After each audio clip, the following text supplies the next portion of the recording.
कैसे हैं आप सब। स्वागत है आपका यूपीएससी एट होम प्रविष्या के यूट्यूब प्लेटफॉर्म पे।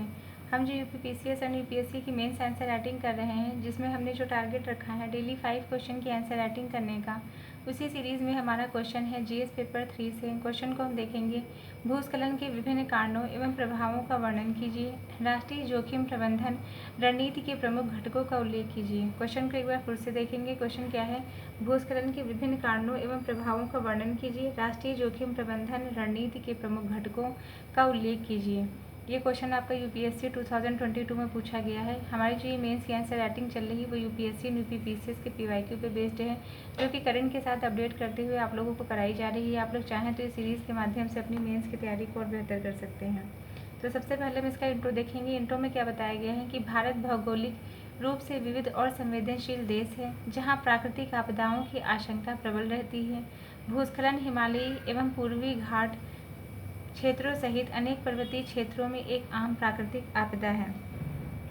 भूस्खलन कहाँ पे जो है, यह पूर्वी घाट और हिमालयी क्षेत्रों में आने वाली एक जो है प्राकृतिक और मानव जनित आपदा है। यह मानव और पर्यावरण दोनों पर प्रभाव डालती है।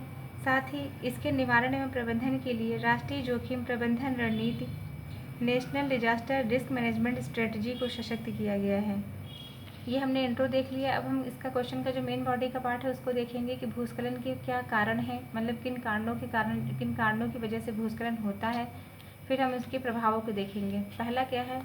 कारण। जब हम कारण की बात करेंगे तो उसमें प्राकृतिक कारण और मानव जनित दोनों कारण आते हैं। पहला क्या है? प्राकृतिक कारण। प्राकृतिक कारण के अंतर्गत पहला के पॉइंट क्या है? भूगर्भीय अस्थिरता। इसके अंतर्गत बताया गया है कि पर्वतीय भूभाग की कमज़ोर चट्टानें, मतलब जो पर्वतीय जो भूभाग है उसके कमज़ोर चट्टानों के कारण क्या जो भूगर्भीय अस्थिरता देखने को मिलती है। दूसरा क्या है? वर्षा एवं बर्फबारी। इसमें क्या है? इसमें जो है क्या लिखेंगे? भारी बारिश एवं हिमपात में मिट्टी की पकड़ कमज़ोर हो जाती है। जब बहुत ज़्यादा बारिश होती है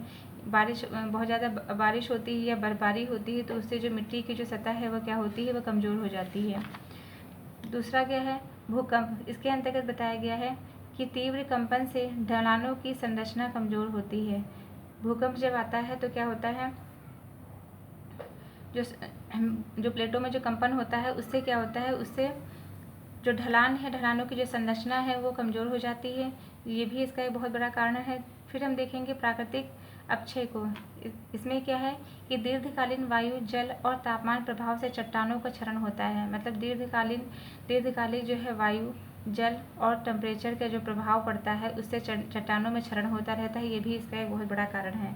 फिर क्या है? मानव जनित कारण। इसके अंतर्गत जो पहला कारण है वह क्या है? अत्यधिक वनों की कटाई। पेड़ों की जो है जड़ों के अभाव में ढलानों की स्थिरता कम हो जाती है। मतलब जब जितने ज़्यादा वनों की जो है कटाई होगी, पेड़ नहीं रहेंगे तो उससे क्या होगा?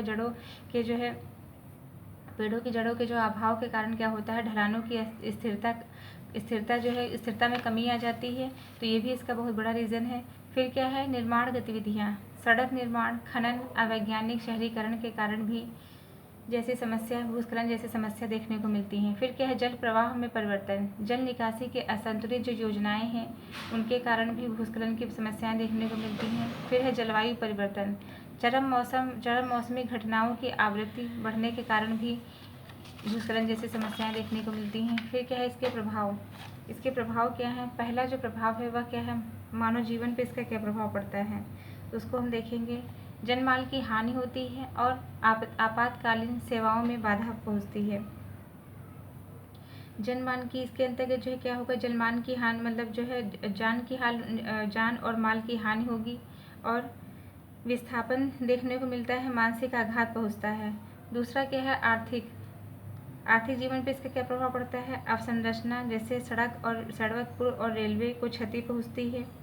कृषि भूमि की हानि होती है। कृषि भूमि की बर्बादी और उत्पादन में गिरावट देखने को मिलती है। फिर क्या है? पर्यावरणीय कारण। पर्यावरणीय इस पर क्या प्रभाव पड़ता है? भूमि क्षरण। नदियों का मार्ग अवरुद्ध होता है।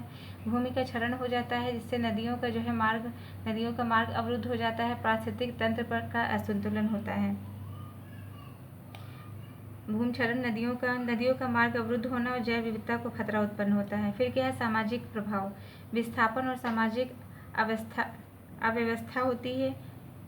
विस्थापन के कारण जो है, विस्थापन कारण क्या होता है, सामाजिक अव्यवस्था उत्पन्न होती है, आजीविका पर असर पड़ता है, ग्रामीण समुदायों की निर्भरता प्रभावित होती है इससे, और आपात सेवाओं की जो है कठिनाई उत्पन्न होती है।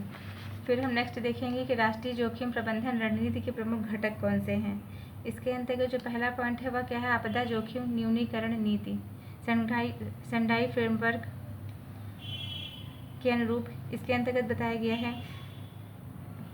आपदा जोखिम न्यूनीकरण इसके अनुरूप जो है क्या करता है, सेंडाई फ्रेमवर्क के अनुरूप जो है नीतियाँ बनाएगा। दूसरा क्या है, पूर्व चेतावनी प्रणाली IMD, इसरो, GSI की जो है भागीदारी सुनिश्चित होगी।